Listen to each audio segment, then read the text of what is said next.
Don't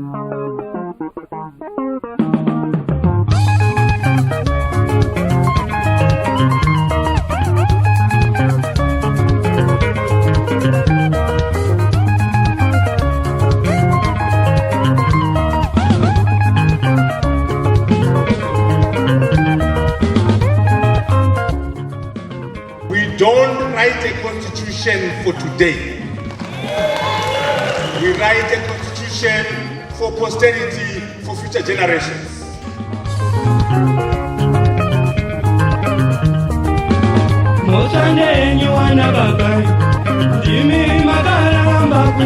Now, start living the document.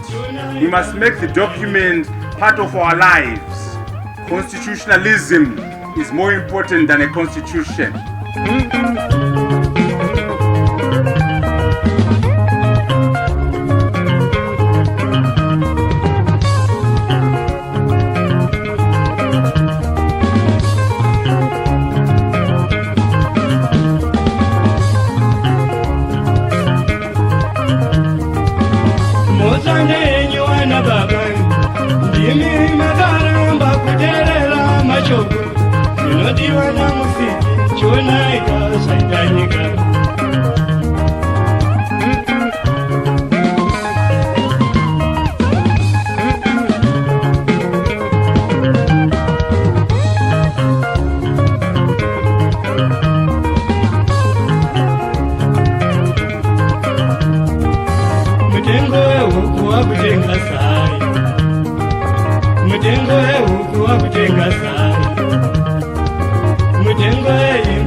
President Emmerson Dambudzo Mnangagwa has proclaimed the election. We are voting as Zimbabweans in August in a general election. And on that path to voting, to the general election, here on this, the Free Talk with me, your host as usual, Dara Blessed Mhlanga, we'll be talking to you about the issues that you should look out for. We talk to you about why you should care. We talk to you so that as you go and do your civic duty to vote for the next government of this country, you do it from an informed position. This is the Free Talk. It's me, your host as usual, Dara Blessed Mhlanga. Now, on this episode, we are talking to the former Deputy Prime Minister of the Zimbabwe's inclusive government, AGO, Professor Arthur Mutambara. We're going to talk to him about his views of these elections, how he rates those who are potentially going to contest in these elections, and where Zimbabwe is going. We're also going to join him on one of his book launches, where he launched a book that contains insights into the inclusive government. Now, join me after this break on this, the Free Talk with me, your host as usual, Dara. Dara, be in plan.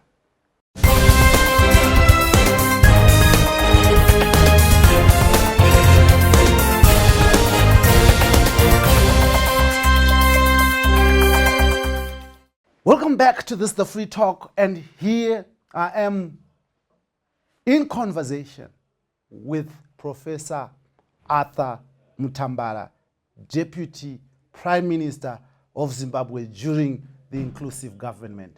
Now, this is the Free Talk. Enjoy.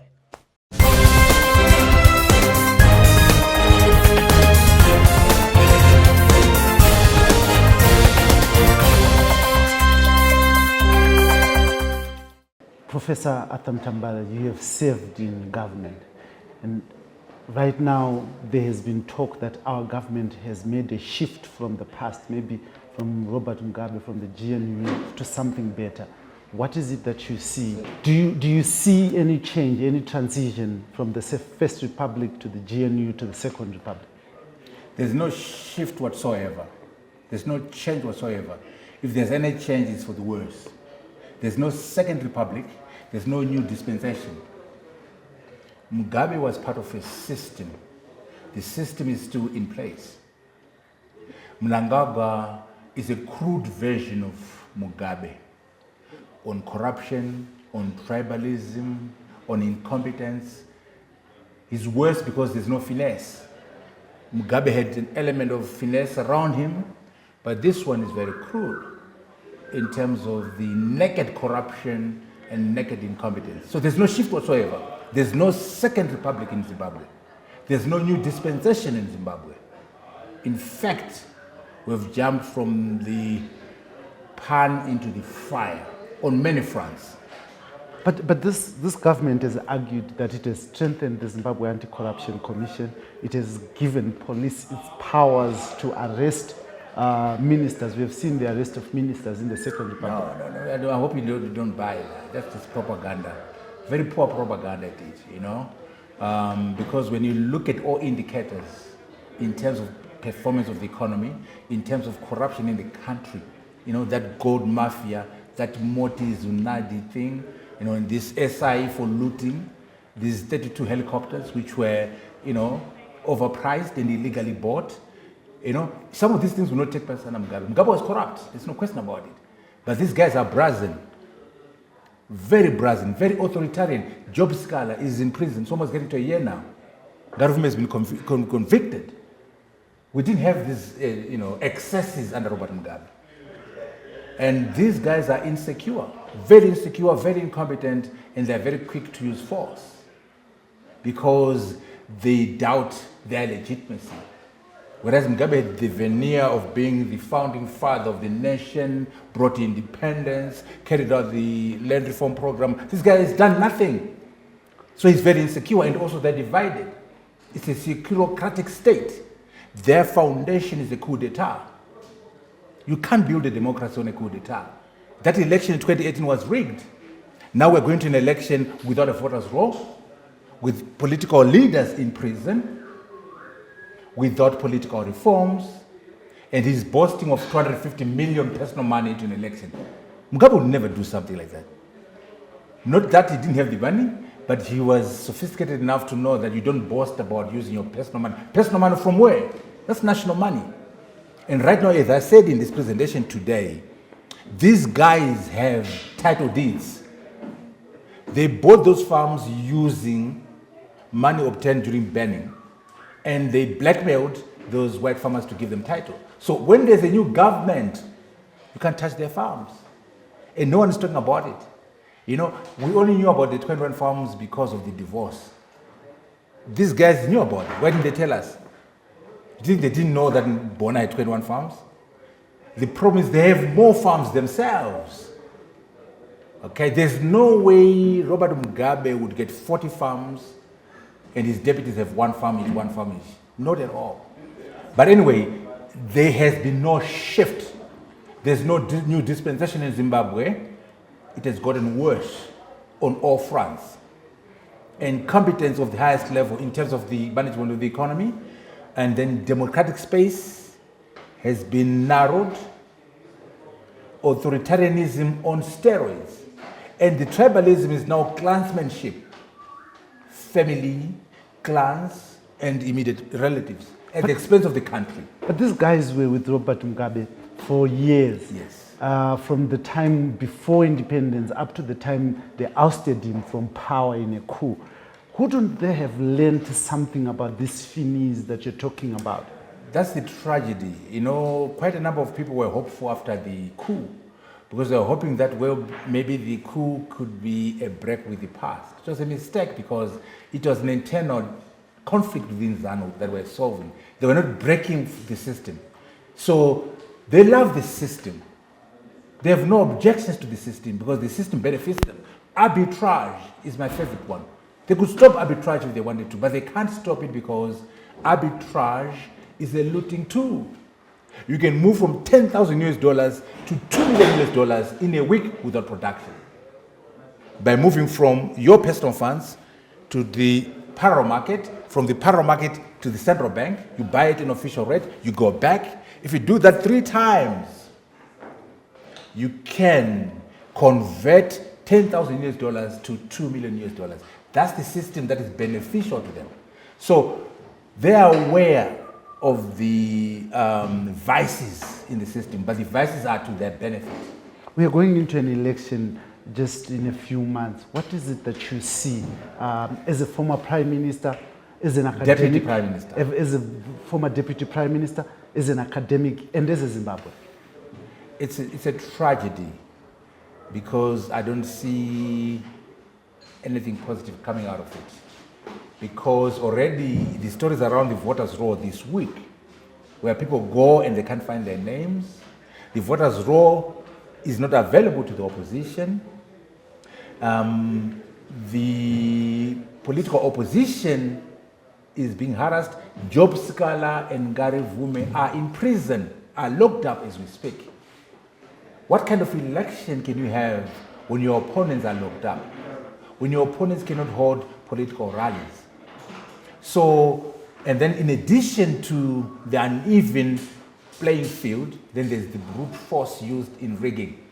So I don't see anything happening that is positive because there have been no political reforms, and also the opposition is not being given an opportunity to campaign freely in the country. So it's a tough call. Professor, we are just talking about your book that you have just launched, and your book is Ideas and Solutions. Now you're talking about the crisis that is in this country. Does your book, the volume 3, proffer any ideas and solutions to this arbitrage, crass corruption? Yes. Oh yeah. I try to paint a picture of how we can solve these problems. The starting point is we must work together and create a national vision which is shared across the political divide. Once we have that national vision, we must be clear on our values. What are our values as a people? And then having done that, we say, what is the strategy? What is the game plan that can take us from where we are in the valley to the house on the top of the hill, which is our vision? And having crafted the strategy, you say, how do we implement this? Where is the implementation matrix? Who is going to do what? When are they doing it? What are the milestones and measures of success? Where is the resources going to come from? How are we going to measure success or lack of it? How are we going to feedback to produce the outcome we want? So I share some frameworks of how to solve this. But beyond Zimbabwe, I say that we are going to succeed as SADC. We're going to succeed as COMESA. We're going to succeed as the African Union because scale, the economies of scale are very critical under globalization. But do you think the people have that mind, given that we can't even agree on who should govern Zimbabwe freely and democratically? Yeah, it's a tall order, but we must do it in parallel. We must not say fix the country first, then the region. No, everything must be done at the same time. Work on the country, solve the problems in the country, work on the region, solve the things you can do at the regional level, but more importantly, put a premium on African unity, African integration, because numbers are what is going to make a difference, economies of scale. But there's no such thing as a free lunch. For you to embrace continental integration, you must give up on national sovereignty. Elements of national sovereignty must be given up. To embrace regional integration, you must give up on some elements of national sovereignty. So that as a Zimbabwean, you must be able to say, I'm an African first, a citizen of SADC second, and a Zimbabwean third. A South African must be able to say, I'm an African first, a citizen of SADC second, South African third. Mentally, we're not there yet. Xenophobia? Oh yeah, you see, xenophobia against other Africans. So we have a long way to go as citizens. Also the leaders themselves. They're so caught up in being president, being prime minister of starving people. When we are successful, there will be one president on the continent, maybe coming from Togo. And Cyril Ramaphosa will be Minister of Agriculture. Mnangagwa will be Minister of Tourism, maybe. Kagame, Minister of the Police. For Africa, when we do that, the economy will be strong and our people will benefit. But the leaders and their egos won't be satisfied. So the leaders pay lip service to integration because they want to be a president. They want to be in charge of these colonial borders. These borders are foreign to us. We must take down those borders. But it will take time because we need consciousness, we need commitment, we need the citizens themselves to be on board. Because the citizens are very national interest driven. You mentioned xenophobia. We are very inward looking. We are very national interest driven as opposed to collective regional interests. So there's work to be done among the citizens and also among the leaders. But more importantly, economically, when we pool our resources together, we can have economies of scale. For example, the argument given against beneficiaries, for example, is, we don't have a critical mass. You can, beneficiary diamonds. But if we now have the diamond cluster with Angola, Botswana, South Africa, Zimbabwe in there, we get the scale. If we have platinum, Zimbabwe and South Africa, 90% of platinum is under our control. So regional integration allows us to do beneficiation and value addition. Can you imagine if you were to build a tractor, just a tractor, and then you say, all governments in Africa must buy that tractor. Already there's a market there. You build a truck in Ghana, and that truck is supposed to be bought by all the Africans. A cell phone, from Botswana, and we say, as Africans, that's our cell phone. So in other words, that's what the Chinese do. One of the reasons why the Chinese are so successful, they have 1.4 billion Chinese going one direction. The Indians, 1.3 billion Chinese going one direction. We need Africans to be marshalling their human capital and their numbers in one direction, their natural resources together. But it will take some time. But we must fix our countries, we must fix our region, and then the continent. You had the opportunity to talk to Mugabe and you share some of his thoughts in this book. Yes, in detail. Yes. What are some of the most profound thoughts that he shared with you that you'd want to share with our viewers? One of the most important ones is that he was very skeptical about the land reform program. He told me that this land reform program will be challenged by future generations. And that explains why they went for title. Because once you have a title, no one can take the land from you. But 99 leases can be taken away from you. So he was posturing about land reform program and 99 leases, whereas actually he did not agree with that. And he went and got title for his kids. Secondly, the Chitepo, death. Mugabe doesn't believe that Smith did it or the Zambians. He actually blames his colleagues. But he never said it because he made an alliance, a marriage of convenience with some of these guys. But internally he was very upset because he was very close to John Mataure. Now John Mataure was killed at the hands of ZANU. They don't even refuse to accept the fact. Tongo Gara says, and I quote, John Mataure was killed at the hands of ZANU. And Mugabe was very fond of John Mataure. He's very upset when he talks about the way John Mataure was killed. Another one was his heroes. He never talked about his heroes because he didn't want you to think he's got heroes. He thought he was the hero. But privately, he says, when I went to Ghana, I was trying to make money so that I can go to London and become a lawyer like Chitepo. So he was overly impressed by Chitepo and wanted to be like Chitepo. So when he went to Ghana, he was trying to raise money to go to school so that he can become like Chitepo. That's all in my book. Then writing, I asked him, why don't you write? I tried to give him examples of how Castro did it, how Steve Jobs did it. But he always changed the subject. But in my book, I discuss our conversations. We're very close because number one, he was an Anglophile. And because I went to Oxford, he was very, respectful of that. And also the education bit. And then also I was very principled. If I say yes, it's a yes. If I say no, it's a no. And so in history, we used to talk about history. So there are many insights there about Mugabe's views that will shock many people because he never said it, but he said it to me. Did he ever say anything about leadership succession within his own party? So that's the problem where we argued a lot. I was telling him, Mr. President, you must think about legacy. What will be your legacy when you're gone? Wow, what legacy? He was so concerned about the here and now. He had no big picture. He was a small man in terms of legacy. He refused to address the issue of succession, whereas if he has done that, that could have protected his legacy. So I saw a very small man intellectually, a very small man in terms of legacy. Very concerned about the here and now, and also caught up on gossip and, anyway, read my book. You also, as Deputy Prime Minister, oversaw ministers' performance in Yes, I supervised Mnangagwa. Tell us, he's my student, tell us about his performance. Very average. Not very competent. No. But I supervised them. All these guys are my students. The Prime Minister, the President, and the Deputy Prime Minister were the three principals. We used to look at these ministers and grade them. So, but read my book, but anyway, I worked with these guys and I supervised them, yes. And then even these army guys, Chiwenga and them, they used to sit in the Security Council. And, so I know them very well. When you sit in cabinet, is there anything that intrigued you about our president now, President Emmerson Mnangagwa? I think most of my insights are in the book. I say a lot about him and other people. You said you were hard on him. Read the book.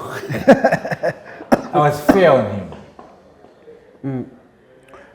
You have stayed out of politics since the end of the inclusive government. Is there any chance that we are going to see Arthur Mutambara? Look, I have a lot of respect for my colleagues in the CCC. I have a lot of respect for President Chamisa. They're doing a great job. And I try as much as I can to advise quietly, but they're doing a good job and they deserve our support. They could fix one or two things here and there, but I communicate with them privately and tell them what I need, what needs to be done. But my colleagues in the CCC are doing a good job, and President Chamisa is doing a good job. So you are staying out of politics. You have retired from politics. Now, if they continue failing, I might have to reconsider my retirement. But for now, I'm teaching. I'm a professor and a director at the Institute of the Future of Knowledge. That's what I'm doing for now. But I keep my options open. As a Zimbabwean, because remember, it's important that as Zimbabweans we fix our country. We'll never be respected as Zimbabweans unless Zimbabwe is doing well as a country. So I have a duty and obligation in my different ways and working with others to make Zimbabwe successful. Just maybe share with us if you have any amazing moment that you cherished about the GNU when you were Deputy Prime Minister. I think what I found fascinating was the ability for Zimbabweans to work together. ZANU PF, MDCT, our MDC, we're working very well together. So which means that is evidence that when we find each other, we can work together. To me, that was fascinating. In cabinet, in committees, we're able to deliver the constitution. That's our major result. We didn't do well on the political reforms. That's guilty as charged. We did well on the economy. The economy was fairly stable. Again, because of Team Zimbabwe approach. We put Zimbabwe first, and that was very effective. So the Team Zimbabwe thing was very interesting for me. And also a battle of ideas, because we're a team of rivals. So the cabinet was very exciting because you had to know your story, because people would take you up on issues. Whereas in this cabinet here, they're all sycophants. Why do you say so? They belong to the same group, and the group think. We used to challenge Mugabe. I mean, read the book. I told him off in our first cabinet. You know, Mugabe had a very bad way of chairing cabinet where he would interject while you're talking. And in one of my first meetings, I said to him, Mr. President, what I'm saying now is in complete disagreement with you. I'm in total disagreement. I don't agree with you. I don't share your views. They kept quiet. That shook him. No one can say that to Edin right now in that cabinet there. Now, we were able to do that because we're not coming from Mugabe's party. So there was dynamism there. And from that day, Mugabe never, ever interjected my speech because he knew that I would not take that from him. So that was a different cabinet altogether. These are sycophants. Tell me one individual in this cabinet who can say no to Mnangagwa. They say, I don't agree with you, Mnangagwa. You're wrong on this matter. Tell me one minister who can do that in this cabinet. not a chance. That's why Mugabe liked me, because I told him off. And he respected the guts that I had. And also that I was analytical. But it's all in the book. So I don't want to preempt your joy as you read the book. Now we are just going to cross over to the launch of this amazing book, and we're going to hear what people have said about this book, the ideas and solutions by the Deputy Prime Minister and beyond, in search of the elusive Zimbabwean dream, an autobiography of thought leadership by Arthur Mutambara, popularly known as Argo.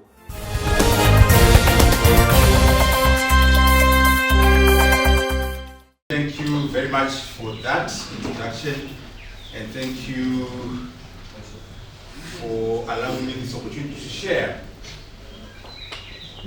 We are talking about in search of the Zimbabwean dream, but actually because of the nature of the problems we are addressing and the nature of the solutions, we are talking about in search of the African dream. Because the solutions we seek to put forward for Zimbabwe are applicable in most African countries. The problems we are grappling with in Zimbabwe are prevalent in many African countries. Even in the global south, we have challenges as well. So it's in search of the Zimbabwean dream, in search of the African dream, in pursuit of the global south ambition. Now, what's different now is we're sick and tired of being sick and tired of describing problems. What are the answers? What are the solutions? Our concentration in volume 3 is on ideas and solutions. Yes, we must understand the problems. Yes, we must understand the causes of the problems. But of paramount importance is crafting solutions and having ideas on a way forward. It's part 3 of 3 volumes, where I'm documenting the evolution of my thoughts, ideas, and perspectives over 40 years, from 1983 when I was in Form 3 to today. That's the journey that we're carrying out in the 3 volumes. And then we also have selected autobiographical material to give context to the ideas and to the thoughts. Volume 1 was about the formative years in the big wide world. And the second volume was Path to Power, Path to Influence. Dr. Mafume, Path to Influence. And then now we're talking about ideas and solution, starting from 2009 to the present.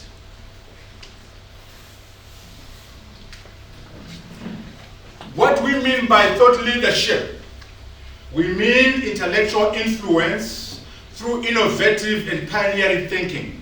We're very ambitious. We're saying, why can't we have intellectual influence through innovative and pioneering thinking? That's what we mean by thought leadership. But there's a paradox, there's a problem. What is the problem? Those with power or influence have neither ideas nor solutions. But they're holding the reins of power, bankrupt as they are in terms of ideas and solutions. And those with ideas, like Timber, ideas and solutions, have neither power nor influence. The challenge is, how do we marry the two? How can you have ideas and solutions on one end and some influence and some power, so that we can improve the conditions of our people, of ourselves? We must address that paradox where we have that conflict. What are the key messages? We must write, we must document. Africans must have agents in the writing of African history. We must strive for both academic excellence and social responsibility. For those in the youth, in the students' union, we don't want you to be making a lot of noise politically when you are failing in class. Let us see you being a student leader and being number 1 in your class, otherwise you don't impress us. In fact, if you are not doing well in class, you should not be a SRC president. If you are failing, no, don't be secretary of the students' union. We don't want that. Knowledge is global. We must construct what we call counter-hegemonies, produce and articulate alternative forms of knowledge and ideologies. Why? Because sometimes those that define you will actually determine your life chances. We must propel the struggle of the ruled and the oppressed and be able to be producers of historical accounts. Documentation is important because every successful civilization has had a reading culture and a writing culture. Documentation is divine. And yes, we have something to teach the world. When I say Ubuntu, I am because we are because I am because you are because I am, Munu Gevan. This philosophical framework is not there in Europe, in Japan, in China. It's very African. How are we utilizing it in business? How are you utilizing it in academia? These are some of the issues we try to address in this volume. Collective humanity, shared dignity, collective success. That's Ubuntu for you. We are more concerned about collective success as opposed to individual success. We care about shared dignity, and we want to move forward. What is the context of this book? Well, what we have in Zimbabwe: low production, low productivity, low capacity utilization, unprecedented deindustrialization. All these economic challenges give the background of this book. We try to address them in the writings in the book. Zimbabwe has been in the press recently for the wrong reasons. And this book will make you understand why these things are happening. The gold mafia, Zunati Moti and the coup plotters. Zunati paid the vice president and the president and also a judge to sanitize the coup. Bonus 21 farms. In my book, you get to understand why these things are happening. And also to force you to think, when you say bonus 21 farms, what about the other two sons? So Mugabe Damen farm. You must be generous and say 40. 40. Generous. I mean, it's more, but we be conservative. Now, here's the question. If Mugabe had 40 farms, how about his deputies? How about his lieutenants? You think in a system that is corrupt, the president will have 40 farms, and the vice will have 1, the general 1, the judge 1? We are not naive. Go figure, the journalists are here. Go and tell me, go and find out how many the other people have. I saw the Herald was very excited about bonus farms, thinking that they're hitting the old regime, not realizing that actually it has got serious implications on the current regime. How many farms do you have? And also, we've got to sell the farms later on. And then we have the enabling looting statutory instrument, which has been rescinded. My book will give you the context why these things do happen. And of course, the 32 helicopters, which were illegally procured and overpriced. Shame on you, Zimbabwe. What's going on? Read my book, and maybe you can get solutions. Then the current issues, I won't go into that. You know, issues are on currency, but we must seek solutions. We must have reserves to back the currency. We must have fiscal consolidation. We must ring-fence savings and deposits. It is very saddening to find a headmaster who has been doing his job for 50 years and I can't afford a meal now because they retired at 90. And they worked for 50 years. Their savings were destroyed by inflation. How can we ring-fence savings and protect value? Political problems, the coup d'etat, and the stolen election. And now we're moving towards another election. What are the problems? Incarceration of opposition leaders. Job Sikala, Ngari Vume, where are they? No reforms. Voters' roll is not available to the opposition. And we have a fraudulent limitation framework. How can we have a free and fair election in this context? These are issues that we need to grapple with. In terms of solutions, as prescribed in the book, we're saying, why don't you have a shared economic prosperity? Why don't you have a flight towards governance and legitimacy? Why don't you have macroeconomic stability? These are the pillars we need to put in place to solve our situation. So what we need a second republic. We don't have a second republic. A second republic must be peaceful, democratic, and prosperous. A second republic cannot be declared. A new dispensation is earned, not declared. We need to work towards having a shared national vision and also a shared competitive national identity. very clear on the national vision, very clear on the strategy, very clear on execution. These are the things we need to do as a collective in Zimbabwe. A shared national vision across the political divide. The strategy, which is the game plan to take us from where we are to the promised land. And then execution, execution, execution. And of course, we must be clear on our branding strategy. Okay? Why ideas and solutions? We're saying, let us have an alternative vision and a compelling strategy for Zimbabwe, for Africa, and for the global south. Not just criticizing and describing problems, but providing actionable, implementable, timeline, and well-sourced plans. This is why we are focusing on solutions in this book. What are the breakdown in the book? We have a rocky start with GNU, so we go through some lessons and the experience of the GNU, and then the global agenda here, mainly the constitution, where we succeeded, on reforms where we didn't do as well, and then the economy, which was a fairly successful adventure. Then we have Mugabe and the liberation struggle. I had a unique opportunity, Dr. Makoni, because President Mugabe liked me. I didn't sell out timber. He liked me. He liked for 4 reasons. Number one, he was an Anglophile. I went to Oxford. So to him I was like, because I was an Anglophile. He liked me because I went to Oxford. Secondly, I got a bit of school. PhD from Oxford. Mugabe was overly impressed because I had PhD from Oxford. So he liked me because of education. Number 3, I'm a history buff. I love history. I like asking questions, and Mugabe liked to talk. So I'd ask him, tell me about the winning story. Tell me about Robo, tell me about Tobogara, and he would narrate all these things to me. So he liked that interface because I was asking him things. The last point, I was very principled to a fault. It's either yes or no, and I don't change. Mugabe liked that because he knew with Mutambara, you know where you stand. With other people, he couldn't because it was change.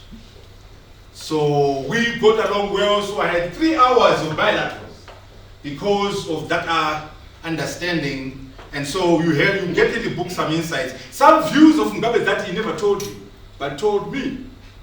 So you are lucky.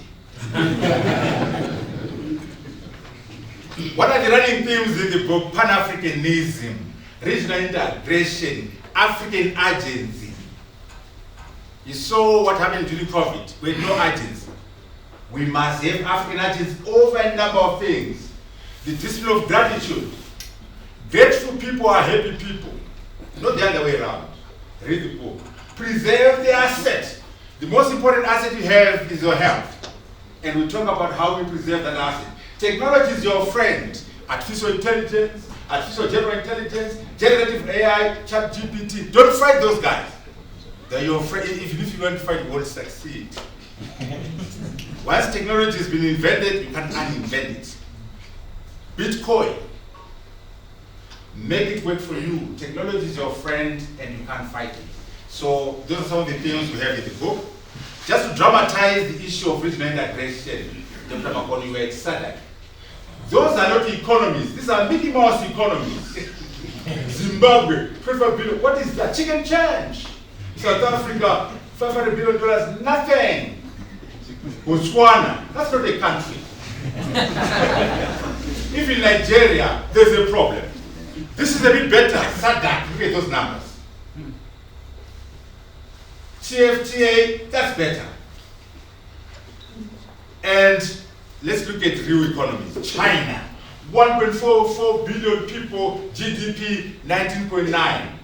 India, 1.4. In fact, it's a toss-up between the two now. Some people are saying India has overtaken China now in population. GDP 3.3 trillion. US, those are economies. And there's our economy if we work together as a continent. 1.35 billion people, GDP $2.5 trillion. This is the Africa that should negotiate, not Zimbabwe, not Malawi, not South Africa. Can you imagine if I was to rock up and say, here come, I'm the African. I speak on behalf of 1.35 billion people, and behind me I have a GDP of $2.5 trillion. The Americans will listen to me, not out of love, out of economics. The Chinese will engage me not out of love, out of economics. That is the Africa we must wait for. Not these ones. This is the Mickey Mouse economy. Here is global GDP. Do you see Africa there? Do you see South? Oh, I see Africa at the top. What about South Africa? What about Botswana? Zimbabwe is not even there. How can a country which is non-existent negotiate with China? Do you see yourself there? No, you don't.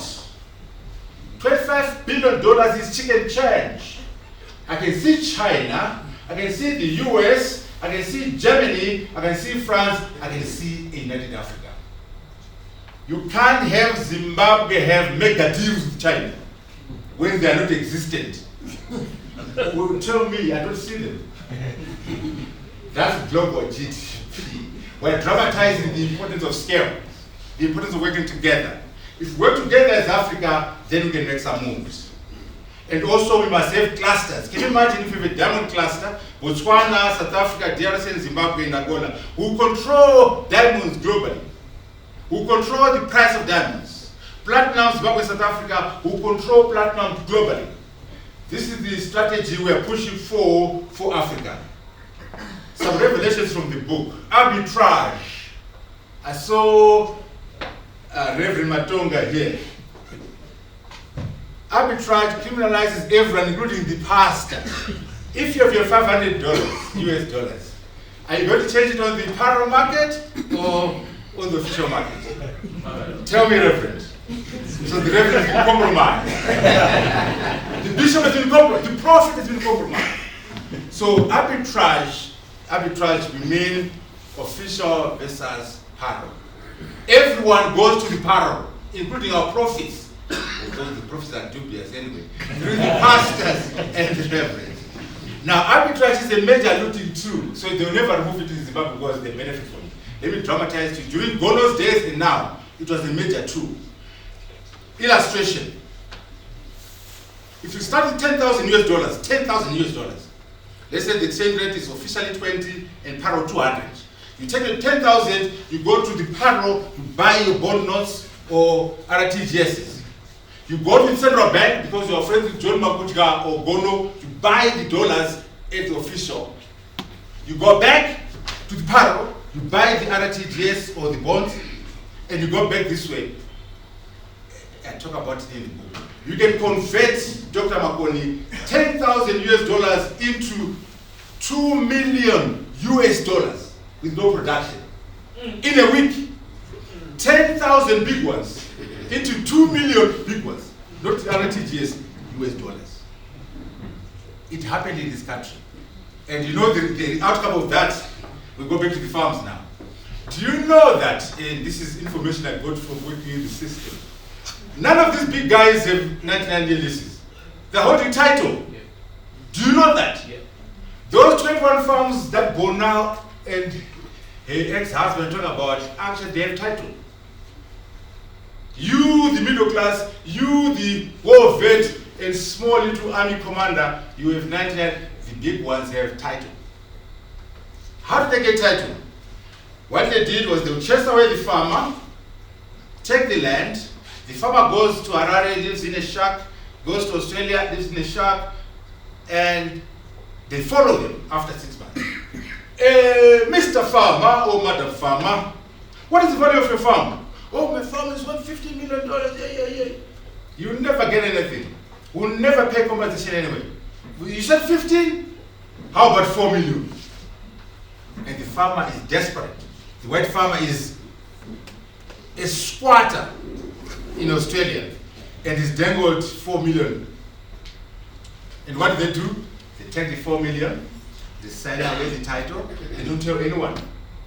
Why? Because they will be accused of benefiting from Zanu PF patronage. So these white farmers, some of them have given away their title. Now the question, how did they get the money? Arbitrage. They paid 4 million. What did they get 4 million from? They got 4 million from the arbitrage. During the Gono days, 10,000 becomes 2 million. 20,000 becomes 4 million. Then you buy a farm. Aha! You are here, the journalists. Go figure. Go and find out whether these guys are holding. They don't hold 99 lists. They are holding title. What it means is when Timba is president, he can't do nothing about it because the guys are holding title. Either you believe in title or you don't. Proper rights. So they are protected. And what I find fascinating, which I put in my book, was Mugabe's own view about the land reform program. Mugabe says, Mutambara, this land reform program will be challenged by future generations. 50 years from now, 100 years from now, when young people are sitting down, they say, how could those guys in the year 2000 parcel the land to themselves? We were not there. So Mugabe had no confidence in his land reform program. He told me that it would be challenged by future generations. So if you worry about what do you do then, you go and get a title. Once you get title, it can be challenged. Go and find out. And I explained there, 99 lists are for the unimportant. If you're holding 99 lists, you are nobody. You are nobody. You are just a war vet or some little guy. The ministers, the generals, the judges, they own title. Go and find out. I'm going to start winding down now. When we say documentation, we must think about the written word, and then we must pictures. That's why I put pictures in the book. You must have videos. You must have other artifacts. Documentation of history is not only written. We need pictures, we need videos, we need other artifacts. And the size of the book is 968 pages. 8 sections of pictures. Without pictures, the publisher does not put numbers on picture pages. So this is 720, actually it's 968. And it's important that we document. The Chinese, we told the Chinese, we don't want to sell raw copper, raw chrome, we want to do beneficiation. But once we left government, they went back to the old system of selling raw materials. But we tried our best with Professor Zeno Chiwe to push for beneficiation with the Chinese. And Jack is here, very supportive and also doing very well in her own right. I hope she'll be able to say a few things here. And African Americans working together here. Again, we can work together in Zimbabwe. You look at the inclusive government there, Mashakada, Mangoma, Chombo. We were talking. Okay? And this is where when we signed the Constitution, again, history is recorded by way of pictures, by way of writing, and by way of videos as well. The Prime Minister there, arts, Ghana, global, and soccer as well. The World Economic Forum. So all these things you find in there, again, General Mujuru, I'm one of the few people in this country who saw that body. And I give an account of that experience in my book. Also, Mugabe's reaction, which was very interesting. But I was one of who saw the body. It was not something from a normal fire. But I don't want to preempt your reading. And I also had an opportunity to talk to him about his own views about Mugabe. He used to say, not pointing at Mugabe. And then Tegere there, another hero of the struggle, and Lacoste there, and the bigger Lacoste there. We used to supervise these guys, so you need to ask us whether they're good ministers. They're not presidents, but I supervise them, I got the records. So I can share and inform you whether they were able or not able. Kasipuere, our colleagues in there. And the coup plot, that one too. And the coup plotters, they were talking coup, these guys. They were already thinking about it. But we were too blind, deaf, and dumb to see it coming. President Chamisa there. I see Madugu somewhere there. The contrarian He goes against the grain. You must tell us, why do you go against the grain?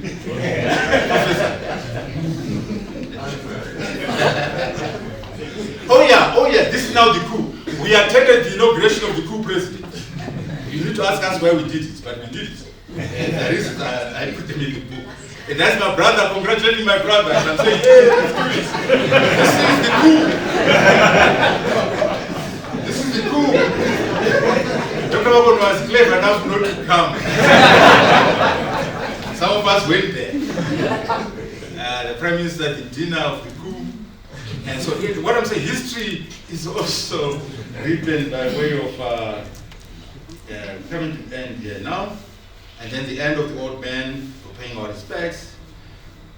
So the Constitution was a major achievement. And Arthur Mutambara is here. We'll be able to say a few words about that. But that was our, anyway, you can watch that later on. Now with volume 3, Dr. Mabone, am I done? Not yet. Is this the end? Certainly not. The next 2 projects, we'll be talking a lot about artificial intelligence, artificial general intelligence, ChatGPT, the Bible is coming. That book is going to address all those things. It's the next project. Almost done. I'm sending the manuscript today. It's 1,000 pages of electrical engineering in the 4IR by Taylor Francis. That's my publisher. We must keep writing. The day you stop writing is the day you die. Let's keep writing and reading. Next project, number 2. The AG Mutambara story from 1640 AD to the present. That's my final chapter, my final book. What I've done is I've done research 10 generations above my father. So I'll start from there, coming down to great-grandfather, grandfather, father, yours truly, then biographical. So in the 4 chapters, I won't be in the book. It will be other people. This one, there will be no fancy ideas. I'm not trying to save the world with this one. I'm just telling a story. Even the funny ones about hooliganism and all that. Just a plain story, unlike volume 1 and 2, 3. No fancy ideas, no motivation to change the world, just a plain story. But you have to wait a bit for that one.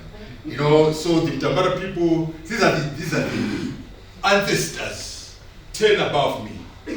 Down to Charima, then to Apiro, my great-grandfather.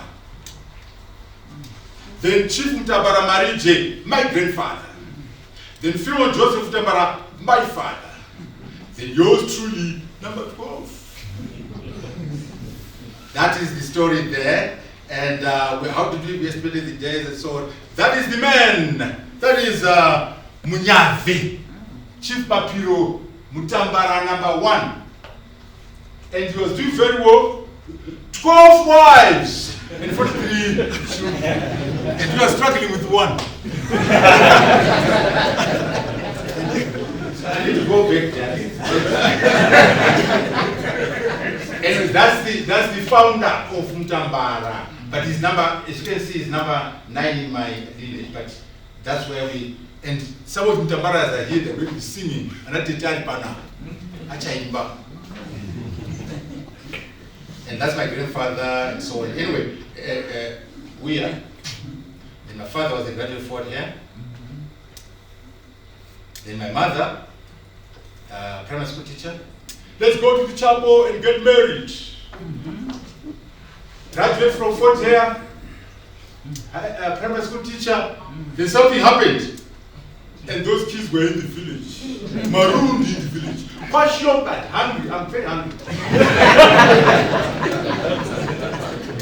These status were not taking care of me. That's my 3 sisters and myself. I stayed in the village of Mutambara for 11 years continuously. I only left to go to Mutari twice. Do you understand me? Twice in 11 years. Okay. Anyway, 4 out of 4 PhDs. Kwanatuya, 2 out of 4 professors. What happened? Wait for the book. Anyway, that's for the other book. Now we're going to volume 3. We are done. Dr. Maboni, you must write, we must document, and thank you so very much.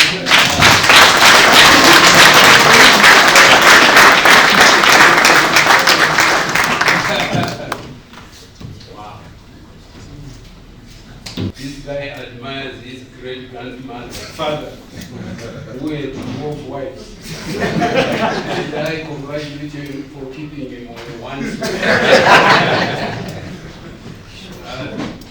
Let me say that honestly, the energy Mutambara has is enormous. As he has indicated, he has written a lot. He has a lot to say. He has put so many pictures. He continues to want to say a lot more. So we can only glean a little bit of our feeling that we have gained after touching aspects of the book. The first one which comes to my mind is the fact that, you know, he gives you specific facts, and it's up to you as a reader to agree or disagree. And on top of that, he gives you his own view to trigger some kind of reflection, debate, dialogue, either in your own mind or in your own situation, and see whether we can get some answers to move forward. He goes on to reflect on the political scenario, especially in Africa. One point which is very clear is that, you know, in Africa, we tend to look at different points of view, those who hold different points of view as enemies. Even when you are within the same organization, instead of looking at them as actually contributors to knowledge, and you should actually take advantage of any views they may have in order to make progress. I think he states it both at a very micro level and right up to the continental level. The third point that I pick is the critical need to work together. This is our African disease, honestly. This setup we have and history in general has shown that those who really cannot hold together, they are just taken advantage of. He has indicated in terms of the figures of our GDP, if it was Africa, and look where we are as small nations. But it goes right down to individuals. We fail to work together. And therefore we end up being taken advantage of all the time because we are not working together. In fact, even within small groupings, even in business, we fail to work together. And major projects that people can do require a lot of collaboration. Without that, it's a difficult thing. He then crosses over a whole range of difficulties we face. You may call it corruption, you may call it incompetence, failure to identify the right person for the right job. That is a big problem. I'm not sure to what extent we are able to pick correct and definitive answers to this. And I'm not sure, honestly, whether it is just about incompetence or it is either corruption for money, or there are other fundamental problems we have. Let me just touch on a few. You know, if you look at how many minutes do I have? Oh my God! Oh gosh. Okay. If you look at the institutions, whether you go to the railways, to CESA, or whatever, all institutions have major maintenance programs that ought to be applied on an annual basis or on a certain period of time. It works reasonably well in the private sector, but it doesn't work well in the public sector. Why do we allow that to happen? And it goes to other countries. You can go to South Africa, it's the same story. The problems of water, the problems of power, it's the same story all over. But go to other countries. If you go to Singapore, around the late 50s, early 60s, massive corruption in Singapore. The very dirty city. You know, the Chinese, they spit all over. Official buildings, they put spitters to minimize the dirty. Within a period of 15 to 20 years, they killed all that. What did they do? Why can't we do it ourselves? What is the problem? there is a fundamental problem where we adopt things and start thinking we can just live like that instead of, killing such actions. Unfortunately, because of the time limitations, I cannot go further and further. But I want to congratulate Professor Mutambara for at least putting together thoughts that, in my view, will trigger debate among many of our people, and hopefully we can get major steps forward in some way. Congratulations. We have got two distinguished persons here. One is a Mambo, one is an Ishe. But I'm not going to indicate who is who. I think I leave it up to you.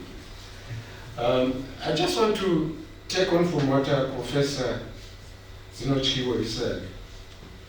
And you can excuse me, because coming after two professors with really nothing to my name, you cannot possibly expect any comparison. I will just slightly do better.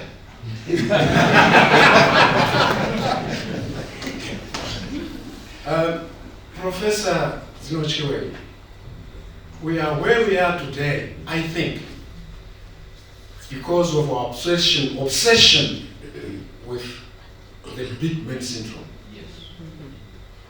I think during the constitution making process, it was my pet subject. And I thought in the constitution which we are going to craft, the big man syndrome principle will be dealt a complete blow and will never ever have it again. But what has happened? We have now resurrected that big man syndrome in a very ugly manner. And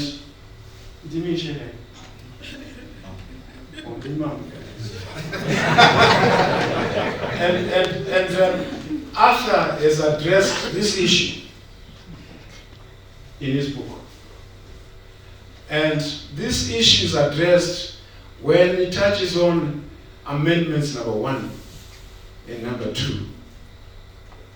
When you look at those two amendments, they completely undo what we sought to achieve in the Constitution. And you say to yourself, why? Is it a personal crusade? Is it because people are consumed with power? Or is it because we just have not yet arrived? Because, and I want to quote from Arthur, what he says at page 659 about number 2, amendment number 2. And he says, well, for a lawyer, you have to quote a page. You must always be able to refer a listener to that page. And he says, irreparable damage has been done to our standing as a nation within the region, the continent, and globally. The amendment has extensively tarnished our national brand. We are irrevocably drifting towards a despicable pariah state devoid of any semblance of the rule of law. This undermining all our efforts of global re-engagement and acceptance in the global community. But I'm glad that Arthur has brought these issues up, and I'm hoping that when we read his books, that is, we manage to go through all of them. I couldn't go through volume 3, which was available to me in a very short space of time. I think it will give you an impression of what we can achieve if we want to achieve it, because I think we can. The problem is that we think very short term. You already made reference to President Mugabe saying, this will be challenged in the fullness of time. But we don't think that ahead. We think today. If I have 21 farms, what about my cousin? What about my nephew? What about my sekuru? And incidentally, all those farms have different names. So you take time to track them. But we've got all the opportunity if we want to do things right. And we can do things right. I thank you. Arthur was a preeminent scholar, not only of engineering, but on all matters that pertain to life. He was strong at a very young age and unabashedly allowed critique of life in the university as well as life in Zimbabwe. As a result, I became very curious and observed from a distance, and I continue to do so to this very day. As a businessman, as an economist, as a young global leader with him, we were together at Harvard University at the Kennedy School of Governance, and the anecdotes keep coming with Arthur. And I can testify that Volume 1, Volume 2, and Volume 3 indicate that Ago, as we knew him and know him as, is a repository of not just information, but processed and synthesized information. He has always been one to question the status quo, and more so, he questions incompetence. And almost always with that echoing voice of his, almost to depict the satire. I think recently Elon Musk indicated that incompetence in the limit is indistinguishable from sabotage. And I think Arthur will pull out his trigger any day, any time, at anyone, to point out incompetence. And so he's always a colleague that ignites courage amongst us who went to school with him. Politics is where I always figured he was destined. And I think he was an extraordinary student, a heroic one at that, imprisoned at that young age. We were to follow suit a couple of years later after getting courage that you speak your mind and you stand for your ideas. And so I served time twice, Arthur, inspired by the courage of expressing my mind as you've done, always. I think there are rights and privileges that are attached to our education. We that have had the opportunity to go to school must carry forth a transformative change of the lives that are before us. And we can therefore impact the future with positive and great impact and disrupt, if necessary, the status quo to change our world for the better. And Arthur depicts that. I think he depicts that. Not only did he depict that as a student, as a professional, as a consultant, but when in government, he didn't object either when we critiqued the ideas of government as business leaders. He was prepared to listen, and he has always been a defender of democracy. And I think on that account, I salute him. And together with him, as is contained in his book, I continue to dream of a just and equitable society, which is well within our grasp, as is depicted by the book. It's all in the book. The anecdotes, which he shared so fondly, I'm glad that they're there. I'm glad we feature even in the pictures as YGLs, so I endorse the book. I think for us, if anything, those who will care to read the book, it will help keep our imagination alive for human and societal development. I don't think we're done yet, Arthur. Zimbabwe has great potential, and I believe that our generation will see a better Zimbabwe. I remain very hopeful particularly with the documentation that you've done. Forward ever, I'll go.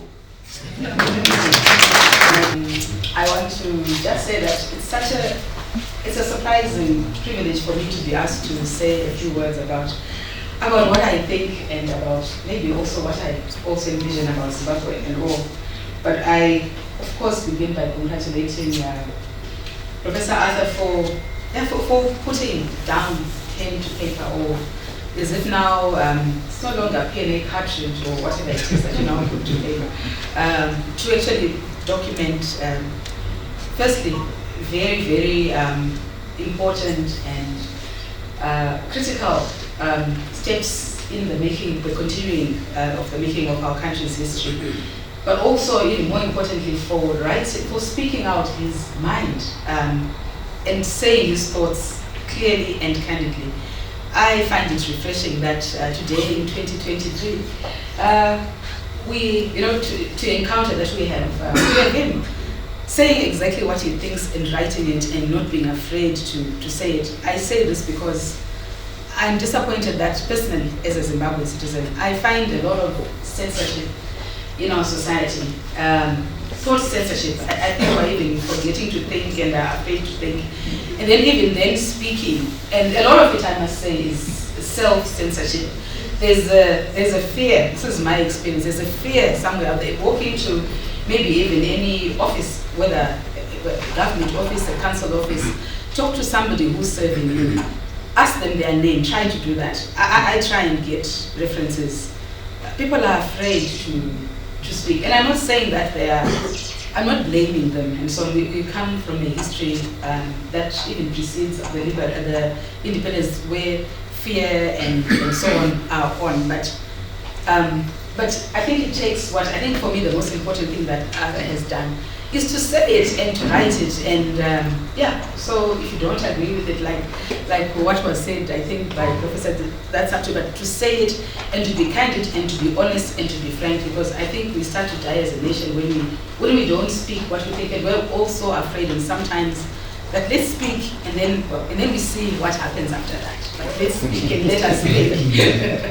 And so it's a very short time that I have to speak, but I will say that I've had the privilege of being able to obtain this big volume.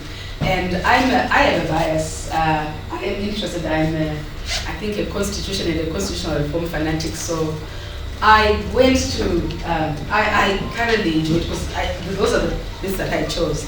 I thoroughly enjoyed this account of the way that the 2013 Constitution was written. It took me on a nostalgic journey. It was a very emotional experience. And what you are doing is really important, because you are creating a memory, because I'm being able to remember the struggles and the difficulties that went through, and even in the privilege that I was in the inclusive government. And so, like you say, you're absolutely right. We must learn from you. We must document. We must write. And we must read, and thank you for doing that. And I'll just say that I will say, and even the shenanigans that went on, I see that is coming.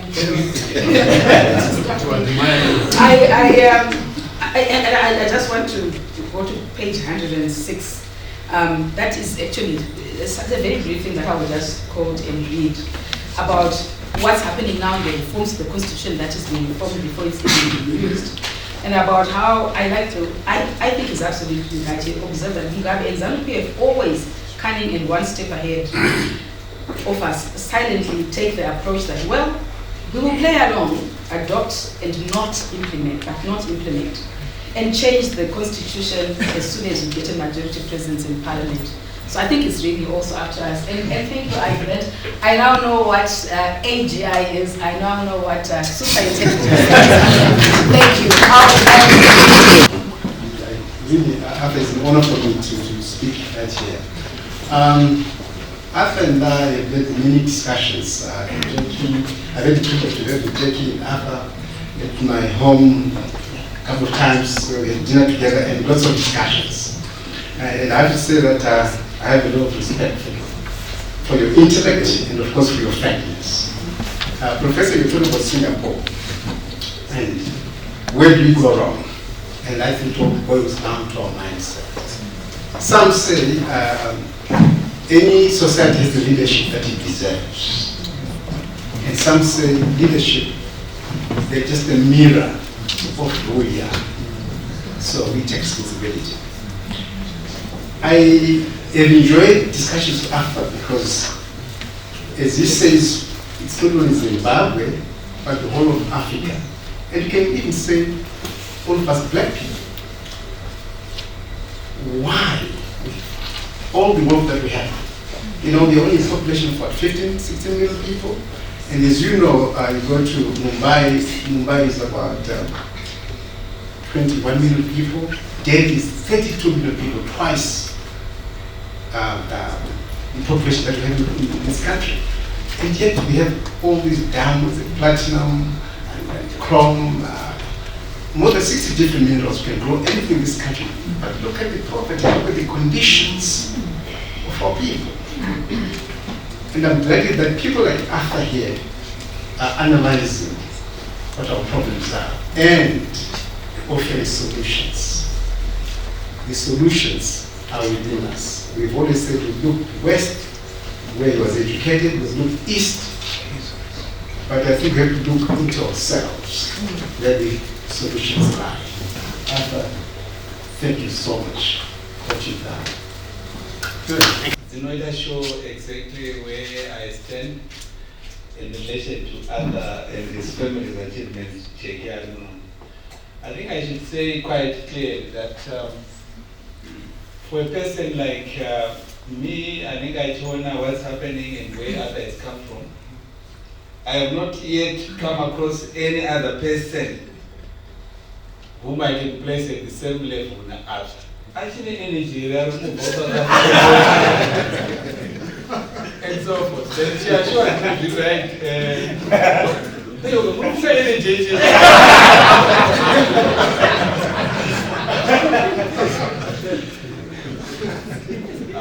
So I had to get that assurance, which the amount of work that he's doing is very amazing. So I really join with you and everyone else in really celebrating these achievements.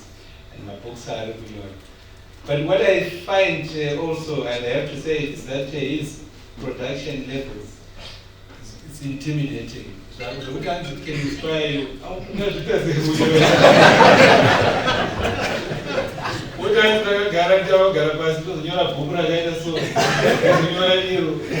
And then, and if you look at this, the diverse design and analysis of control systems, thought leadership, maybe this subject matter, the content. And the lawyers were coming here, right, to attracted Advocate will pick us some page in where he's writing on Constitution of Zimbabwe Amendment number 2, and so forth. And the accuracy that is there is unbelievable. So we don't have people like that. In the Namu, you don't want to like the accommodation, Chimocho with a lawyer chat.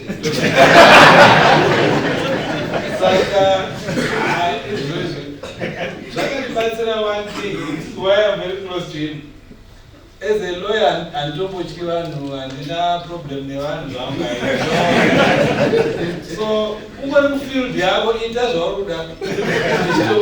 Go on. Lawyer and some doesn't feel the man, he knows it. But, so they will stand. So I have a friend in Arthur where there is not even an iota competition of whatever nature.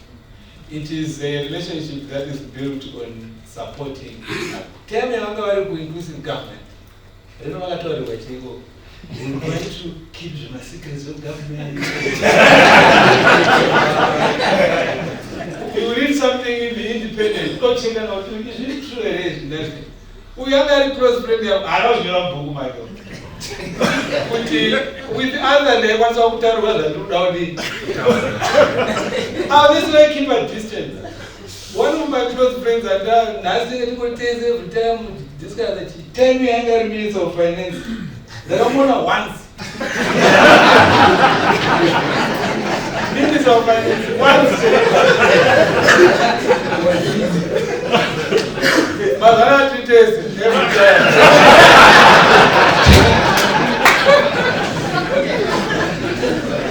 So there was Arthur, you could talk and you could find out things. You could, he's deputy prime minister, but at the same time, I'm very like others. Now, I'm not going to I don't remember thing about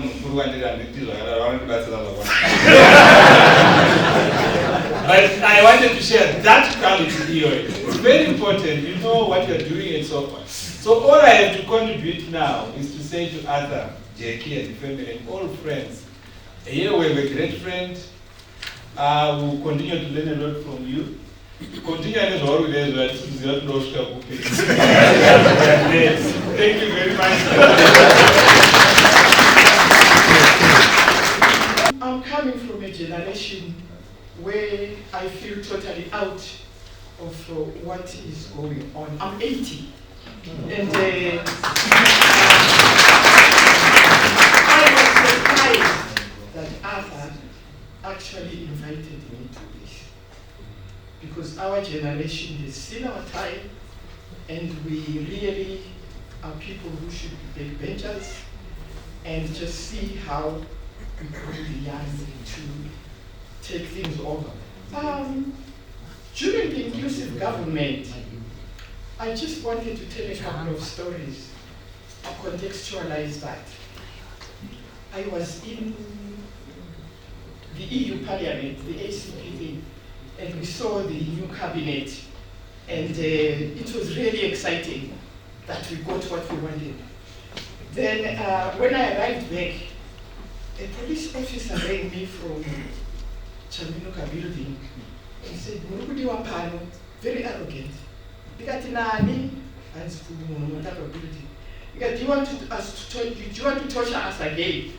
They said, "No, we are in Murukudi." And eventually, Changirai rang me, I went, and we were told that there was going to be an organ for national healing, reconciliation, and reconciliation. There was no integration.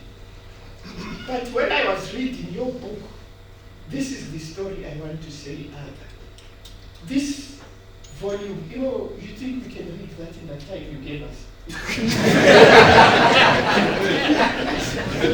When you came to form with my team, preparing for something very big, and you found that I don't have time to stretch myself. And so you now expect me to read it. But there are 3 parts which I read, and which I'd like to comment on. Because I said, as my husband and I said to you, we want to actually move forward with yourself and your wife to do some of the projects which will get stronger if we work together. When I first met Arthur, the thing which impressed me about him was his wife. Because to me, I just talked to her for a few minutes. She really was the model first lady for me. She had her own career, she had her own work. She really thought, she had 2 boys, 2 sons. And to her, it was just in step, which is how our mothers were. My mom was a teacher. She was the chair of the National Council of Women.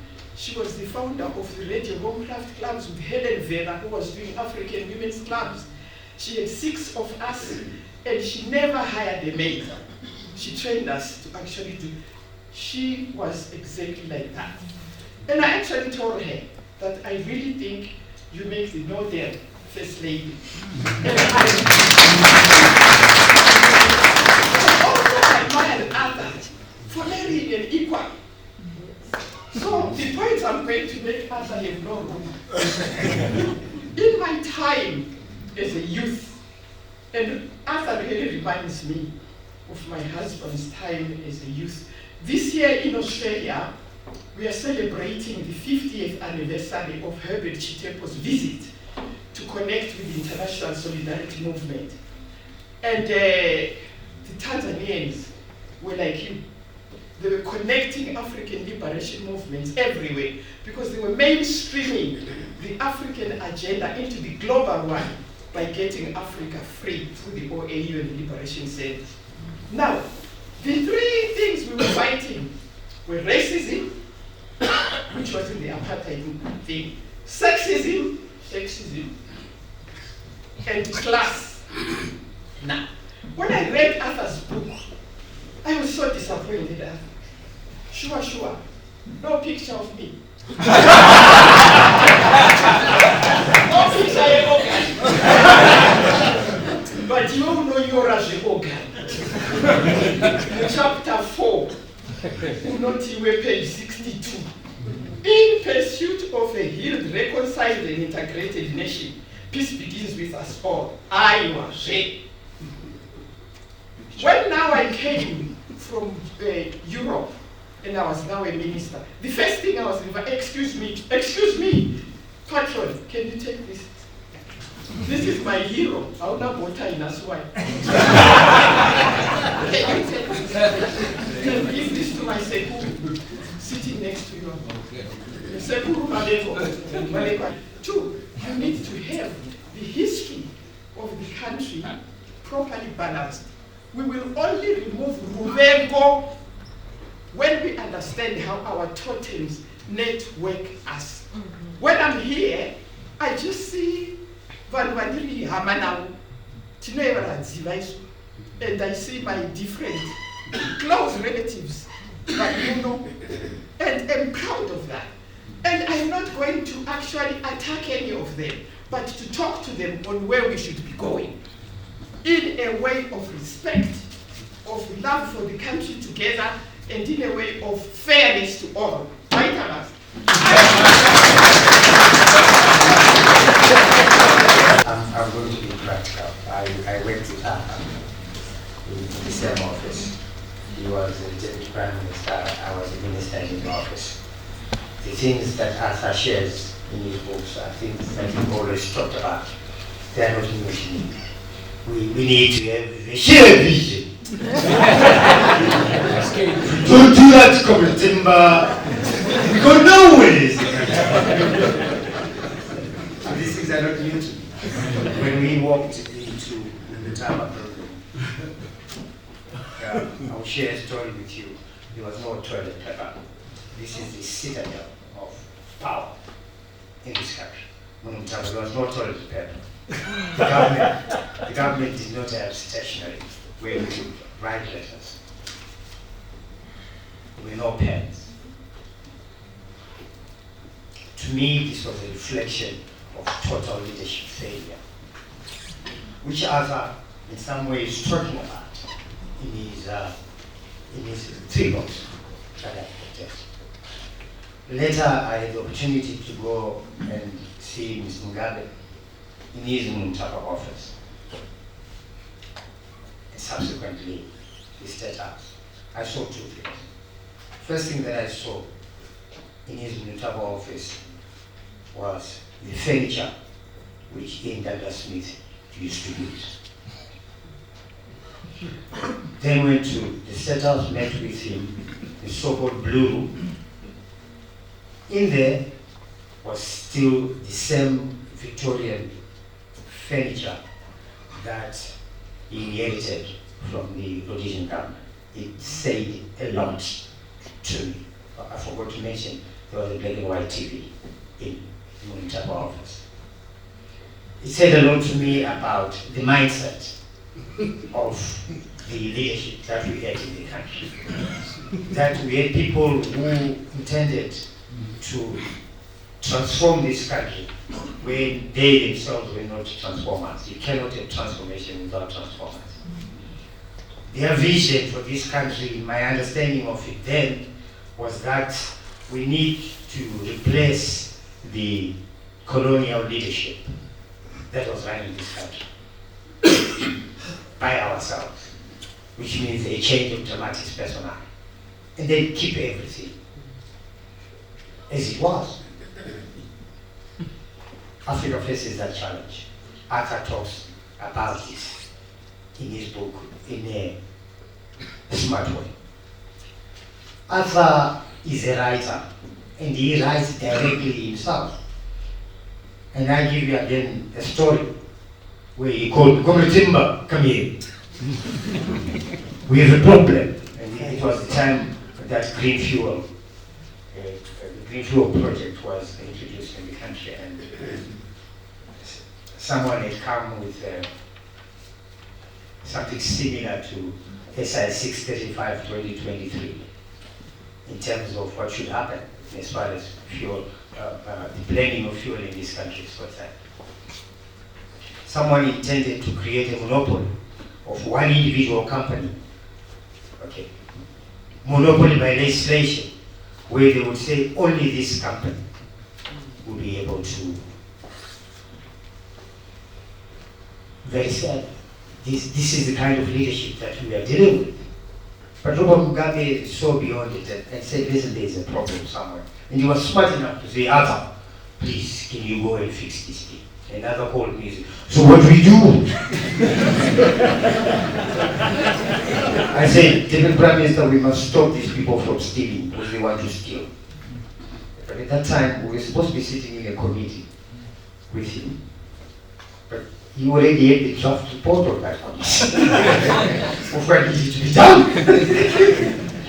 And the good thing about it, that I liked about it, is that Arthur was writing his own reports when he was Deputy Prime Minister, ignoring his own chief of staff to say no. But now, today I understand why he didn't want his chief of staff to write his reports. Because the same chief of staff today is a minister in this government, embroiled in some house in Borodale, which they asked an institution to go and buy on their behalf. Now I can understand why Arthur was saying, no, I will write my own reports and sign them. But each other minister will be working through the development sector of some sort. Congratulations, Arthur. You have lived up to what makes you as an intellectual. Thank you. Arthur, for just a couple of years ago, Harare City launched Volume 1. And Arthur was saying, Volume 2, Volume 3 is coming. I was thinking, but Volume 1 could have died. Volume 3 just got in. As Lovemore was saying, Arthur has amazing energy and so forth. So congratulations for the great work in terms of history and recording. We come a long way from Arthur. I haven't checked whether this one or not, but we're there the first and second one. We met in 86, I think, 86. We met at Ambassador Hotel. We had been part of a panel of students. I think it was Hudson. I was a chaplain in Guero. He was in Mutali. So we had we're part of a group that had won a national competition for high schools on the future of socialism and whether Zimbabwe should have a one-party state and implement socialism. So Arthur was a winner from Manikal and I was coming from Midlands. So we shared a room at the Ambassador Hotel. We were roommates. Yeah, I told 11 years, I was 2 times in the town jet. So for both of us, the first time we got a hotel. So you can imagine. I don't know if we slept the night because it was an ambassador. The following day there was going to be a ceremony in Parliament where we were going to receive our prizes. I don't know if we slept that night, Arthur. But Lambo talked about being competitive. We talked and argued. A very, very competitive relationship. It's a bit different from the one here at Tawa and Lambo. And that's how we first met. Years back, and eventually we were to become colleagues at University of Zimbabwe. And I haven't read much of the book. I got it on Friday. But Arthur definitely is very determined and can be very loyal. So as the leading socialist at the university at that time, Arthur was the chairperson of the Society for Modern Scientific Thought. I was the general secretary. Monzora, I think I remember this. And as socialists, we were continuing with the tradition, seeking to push the student movement as the voice of the voiceless, the vanguard. And we ran for SRC elections in 1988, 89. And I remember, unfortunately, for you to become SG, so Arthur ran as the president and won. I was supposed to become the Secretary General. But for you to become Secretary General, you had to be number 1. In the election number 6. And I remember going to my place and so forth, and Kabro Chaiva, I think was number 2 or so. He was supposed to become the, so he thought he should become the leader of Zoom. Zoom had just been formed at university. And Arthur then announced Nanzwa Tete Sekai Wachitaura, a great speech, and reminding us of Chitepo's 1973 speech on the land question. And Arthur announced his cabinet, his SRC. I was shocked to hear that I had become the General Secretary. So very loyal friend. And we're going together and so forth. I think I should start by saying, as you can see, that I'm the youngest here. So when we were growing up, we just used to hear about Arthur Mutambara as a myth. And we're very much so mesmerized by the rock star status of Mutambara, and we are still. I think it's fair to say Arthur Mutambara inspires a generation, and his intellectual prowess is actually admired by many of us. But I know so many people who want to admire Mutambara secretly, for whatever reason, be it politically, or for an inherent inferiority complex. But the point I want to make is that Zimbabwe must learn to harness its global superstars. You know, at the moment, some members of Zimbabwe's presidium, who are actually governing us every day, cannot even spell their names under serious pressure. So one great lesson that I learned from Mutambara at an early age was when I was the Zimbabwe National Students Union, and it came through a phone call. I had caused chaos, pandemonium, and disorder in town, and I actually liked it because I thought we were following in the giant footsteps of Argo. I actually thought that we were being tigers and not cats. Actually, Professor Madruku is here, right? Yeah, actually it was Professor Madruku, Trangirai, and Matombo, the then ZCTU president, who had convinced me that the only language that Mugabe understood was the streets. and actually, Madruku was chairing those shenanigan meetings. And I was the youngest then.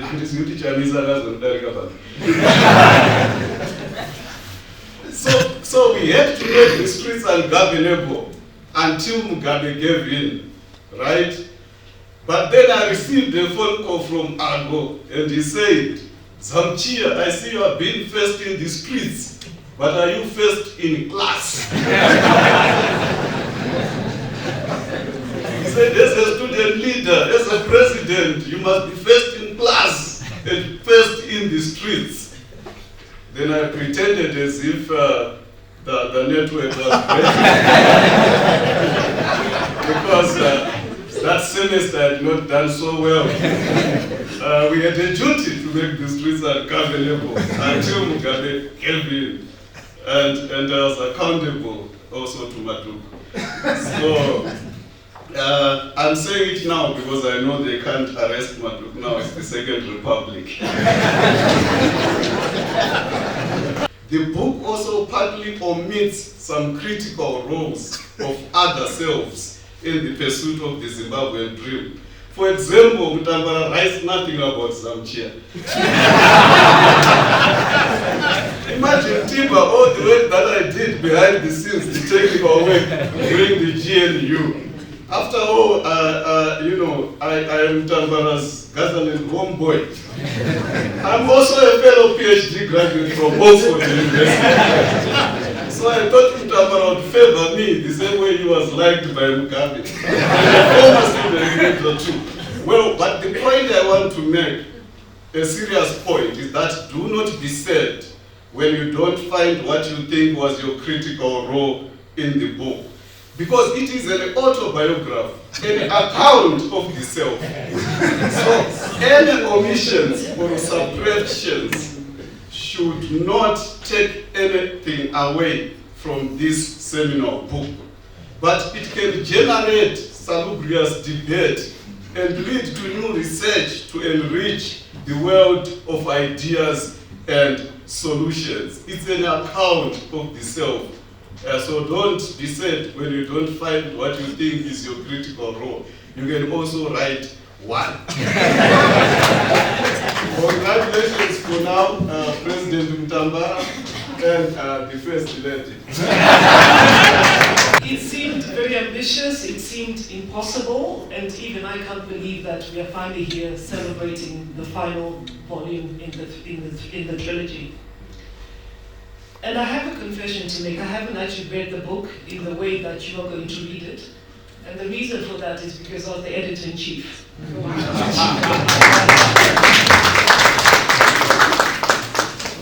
An editor-in-chief with a very stubborn client. Sometimes you cross things out. So sometimes my changes, my edits, could be not approved. So it's a constant tug of war. Mine is to tone down the language. His is to up the ante. So you can imagine the constant battle, yes. It's a vast and expansive book. I mean, everything from the GNU to the constitutional reforms, to the AFCFTA, to regional integration, and to current issues of artificial intelligence and ChatGPT. It's expansive, and I think in that there's also a lesson for all of us here, the importance of documentation. So the book was written on an ongoing basis. It's not a retrospective view. It's issues, so there'll be an issue on TV, you quickly go to his study, and there's an op-ed coming tomorrow, which you all get on your WhatsApps, no? So the writing is very constant. It's in the moment, and it's as and when things happen, and it's his immediate response to the issues of the day, which is a very interesting way of writing, right? Because I think a lot of people sit down and retrospectively write. So it means also that the feeling is real, he's in the moment, the issues are being captured as they happen. So it's a great book, and I think the lesson for all of us here is to write more and to read more. The young man, I think he's left, he made a very good point. Why do we not read more? And there are a number of constraints. Books are expensive, you know, and I think in this current economy and the current situation, it is a luxury. So maybe the first thing is just policy to say, you know, books need to be free, not necessarily free, but at least to reduce my input duties to make reading accessible to all. Writing is also important, and I think as Africans, we used to boast about having oral tradition. I don't necessarily think it's something to boast about, you know. But along the line, things break down, you know. The accuracy of the information being passed from generation to generation.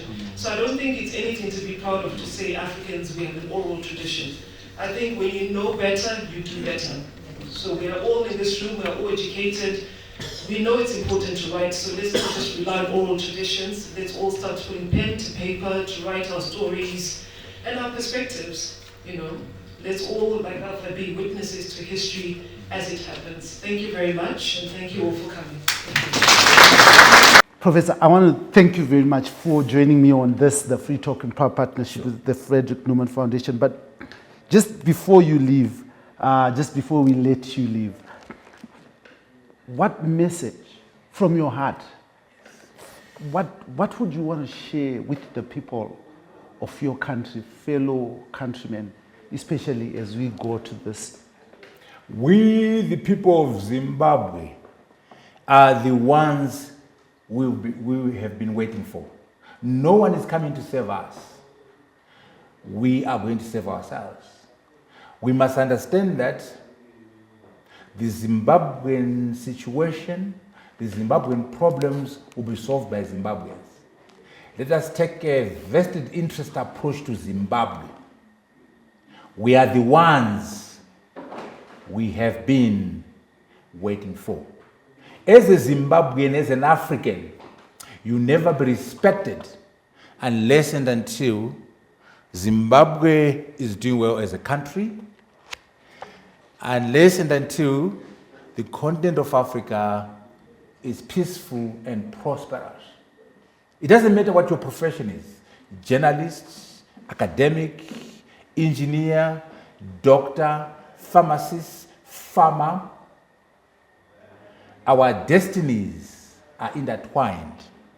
And we must take personal responsibility. We must have personal agency in terms of resolving the matters of Zimbabwe. You and I have a duty and obligation to resolve the Zimbabwean crisis. Thank you very much, Professor Arthur Mutambara, our former Deputy Prime Minister in the Inclusive Government. Now, I just want to read something from this book that resonates from the issues that you were talking about, Professor. And it says, the second lesson we learn from sport is about the importance of teams and team spirit. In most sports, competition is between teams of players.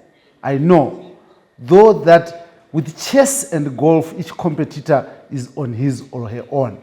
But even then, the competitor still has a team of organizers, managers and handlers. The team and team spirit are central in sport. We must embrace and leverage the team spirit. This is the message we can extract from sport. Zimbabwe needs a team spirit. SADC needs a team spirit. Africa needs a team spirit if we are going to have a place on the table of the family of nations across this globe. Alone, we can never do it. This will always be the Free Talk with me, your host as usual, Dara Blessed Mhlanga, in proud partnership with the Frederick Newman Foundation, and having the pleasure to host the man of the moment, the rockstar. Thank you very much for this opportunity. Thank you very much, Professor, and wish you the best of luck. Thank you very much.